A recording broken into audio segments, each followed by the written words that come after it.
Assalomu alaykum. Men Islom Vodina Bahrom qizi, yoshim 6 da.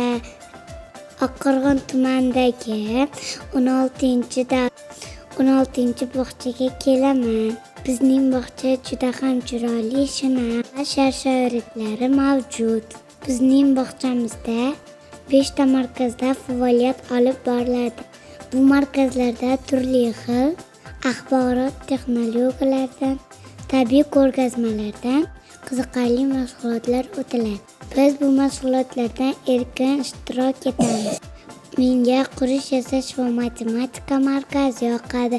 Unda biz xil shakllarni Legodan binolar maketini yasaymiz.